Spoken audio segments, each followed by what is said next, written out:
Thank you for joining us today. We are going to be talking about partnering to rethink commercial planning and some questions that will allow payers and diagnostics to align in order to achieve mutually beneficial impact in the market.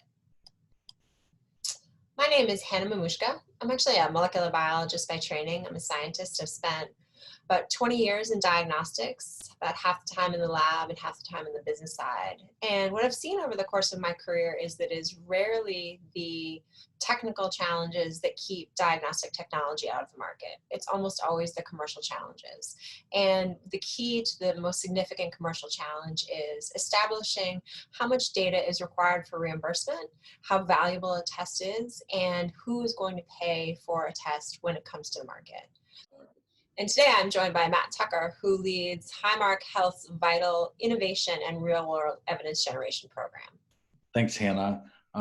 Yeah, I'm excited to be here. The Vital program is a great program that develops real world evidence, mainly for emerging products in the startup space.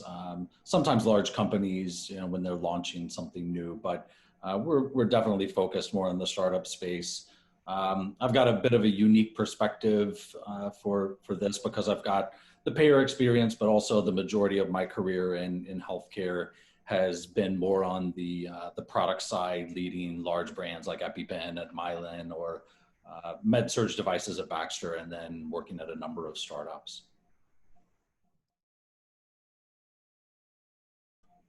When it comes to success versus failure of diagnostic companies, especially early stage, early to market diagnostic companies, that line between success and failure is razor thin.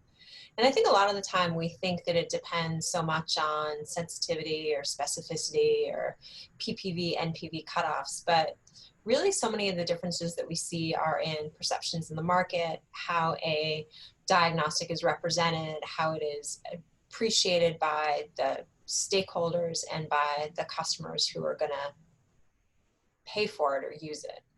Matt, what is your thoughts here? Yeah, I think that there are so many factors that are in your control, and then there are a number of factors that are out of your control. Success and failure to me can be defined by how well you understand the landscape of those issues and are able to plan around them.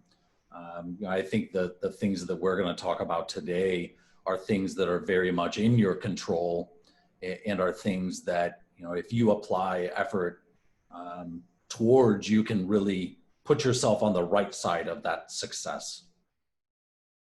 So we've put together 3 questions today that we think will really help prepare diagnostic and other healthcare technology developers to think about what they need to think about for success with payers and providers. So the first question is, how do you figure out the MATE, the minimally acceptable threshold of evidence?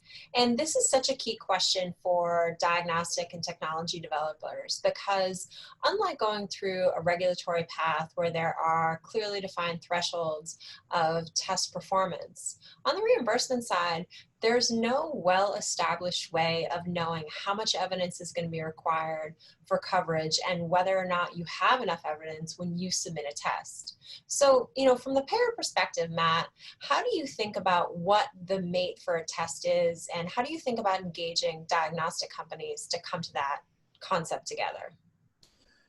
Yeah, I think that for speaking for Vital and our program specifically, what I'll tell you is that we've worked really hard to establish how to look at diagnostic companies, how to look at other med tech companies to understand what level of evidence makes us comfortable to be able to go in and make a commitment to explore a technology more.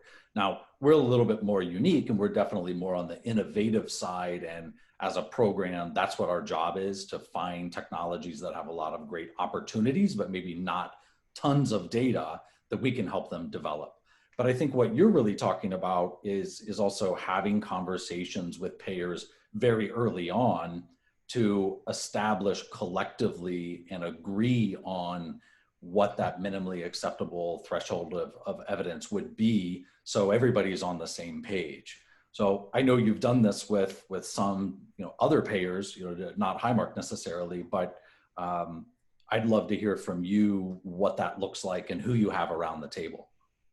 Sure. Yeah, we work with a number of payers around this concept because I think it's one of those areas where everyone knows what they believe enough evidence would be if they saw it. And then when you really get down into putting it onto paper, it turns out that everybody has a different perspective. And so we work with payers around a variety of different defined metrics of how big a study needs to be in order to be statistically appropriately powered, but also how big a study needs to be in order for physicians to be comfortable using a test. And those might be very different numbers. What does the publication strategy look like for clinical utility versus clinical validity? How much evidence is going to be required in different demographics? You know, a test may have really different performance characteristics in patients who are over 65 in the Medicare demographic than it does in the under 65s. And is there enough evidence to support both of those areas? Are there socioeconomic differences or geographic differences that need to be taken into account? Having those conversations with payers up front and making sure that there's agreement around what that rate is, we found to be really helpful in ensuring coverage further down the line. So when you have one of these meetings, who ends up being around the table? So it depends a bit on the diagnostic and really what group within a payer population or disease area is going to be impacted. It may be pharmacy director, it may be medical director, usually someone from financing, actuary, accounting is there. Essentially the stakeholders that are going to be looking at the clinical impact, the medical impact, the impact on spend, and the impact on outcomes. Within different payers, those might be different groups. We also are finding more and more payers that have innovation teams within payer groups that are really able to think more creatively and participate in these type of discussions more than maybe 5 years ago. The next question is there clinical utility? You know, Matt, how do you think Highmark and Vital define clinical utility for a new diagnostic test? Yeah, that's great, and it's a question that I think is the first one that we ask, right? And it's really about not just what the diagnostic does or helps you learn, but how that then translates into a better or different clinical decision. So when I think of clinical utility, I think of things that translate into physicians changing their behavior when they practice.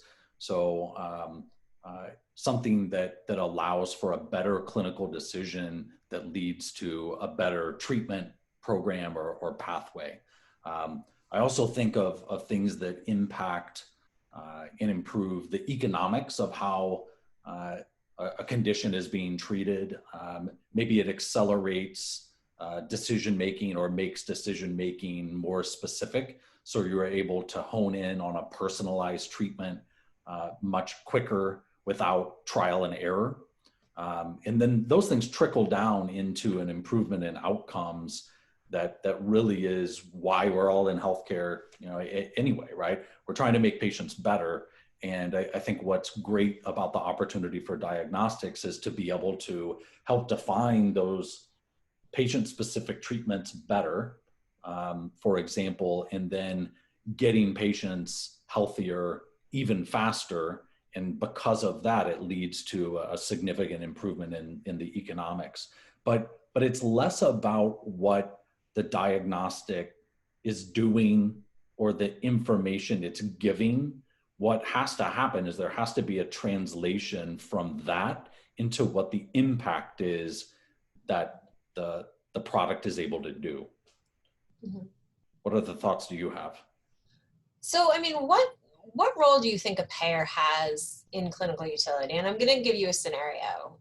So if you have a diagnostic that is supposed to be used before you administer a drug because it is a biomarker that tells you the likelihood of a patient responding to the drug, whether it's a companion diagnostic or not.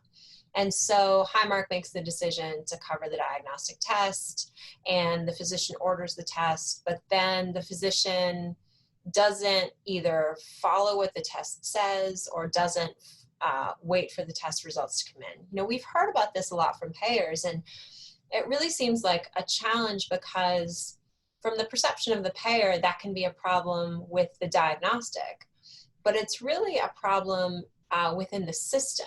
So how do you think about payers becoming more involved in the whole chain of use and utility for diagnostics? It's very much about the approach that the payer is taking within their market. I don't know how else to say it, within their patient population geographically and the providers that they work with. And what I mean by that is that, for example, Highmark we're progressive, right? We try to be forward thinking, and we try to implement things that show that we're forward thinking. So for what you're talking about, if we had validated that there was a technology that did the things you just described, our greatest opportunity to drive alignment is to build a care pathway.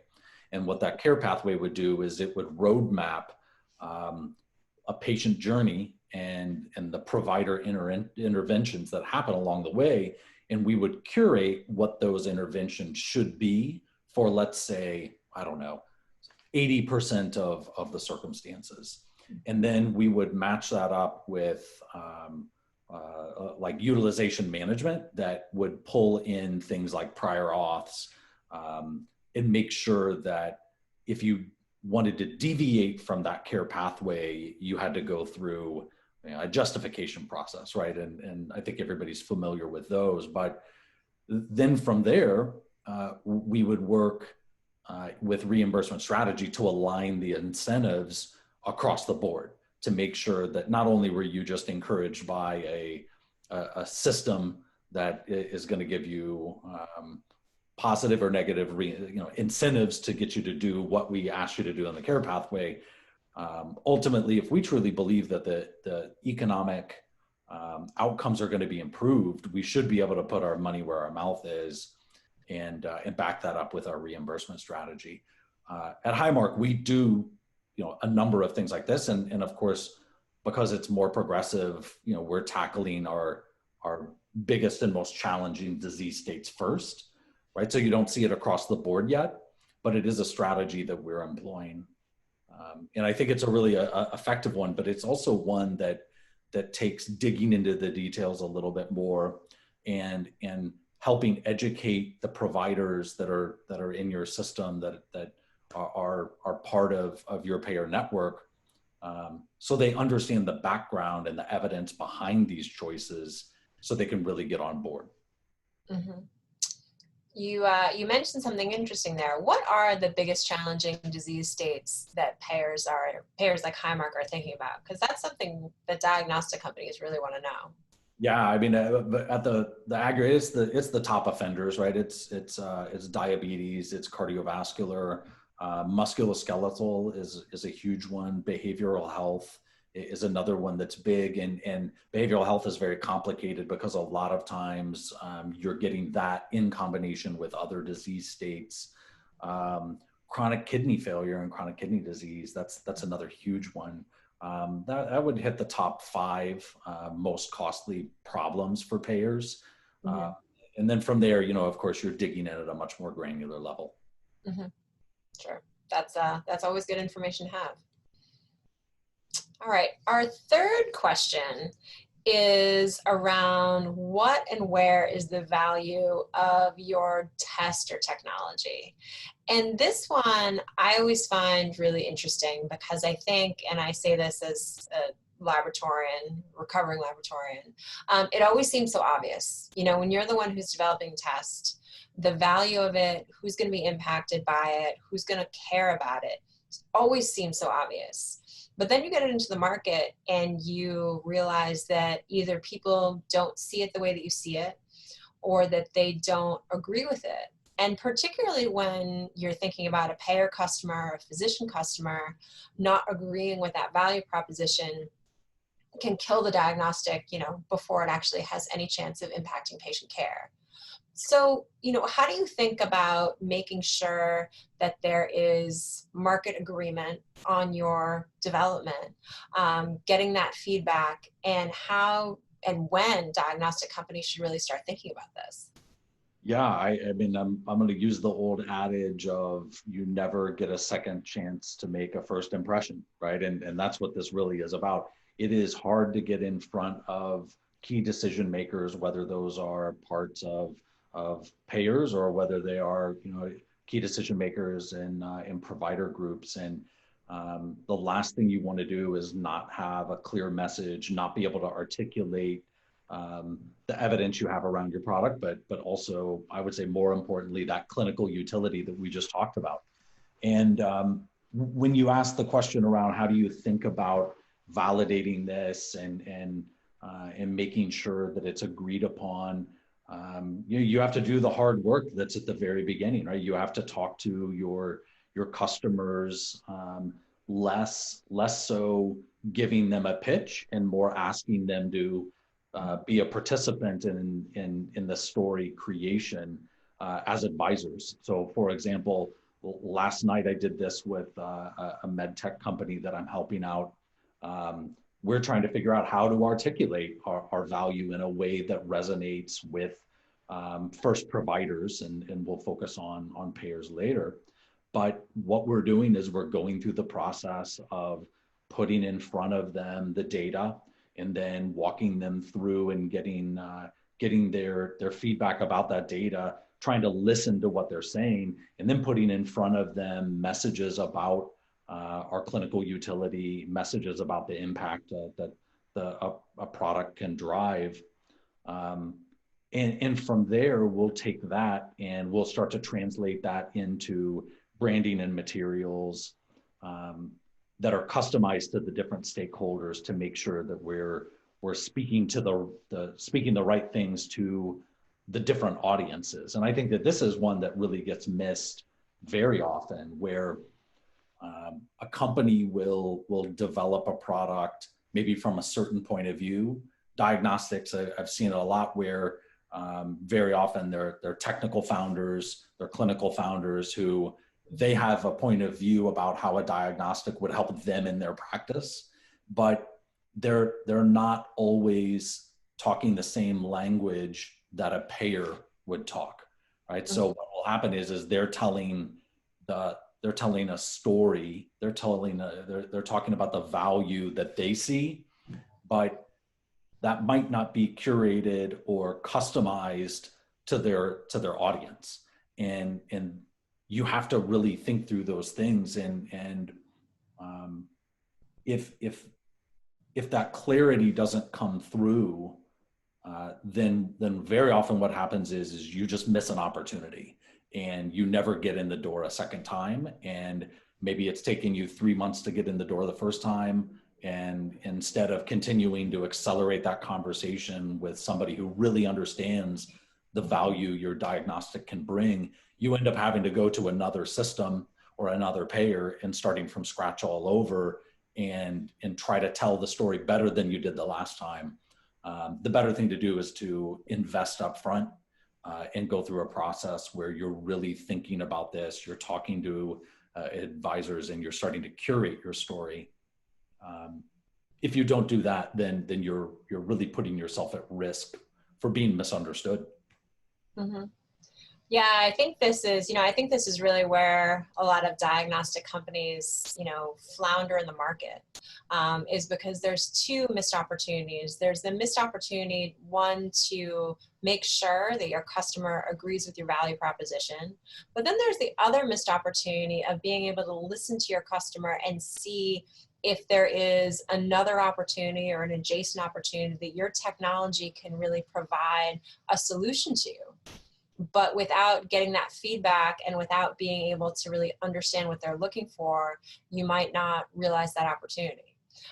Because, as you know, my belief is that diagnostics are really the key to precision medicine, and we need to engage all stakeholders. But engaging stakeholders really means making sure you are bringing them into the conversation as part of the development, not just trying to sell them on a test that's been fully baked. Yeah, and I think a really important piece of the puzzle is going into those conversations open-minded, mm-hmm. and not assuming that you have it all figured out, right? Because the more people you can get it in front of and open-endedly ask for feedback and engage in dialogue, you're going to learn things that you never thought were considerations, that are key considerations that that you may miss, or you may position incorrectly, that results in you losing credibility. Thank you so much, Matt. And thank you to CHAI, Cambridge Health Tech Institute, for putting together this conference. If any of you would like to reach either myself or Matt Tucker, here's our contact information.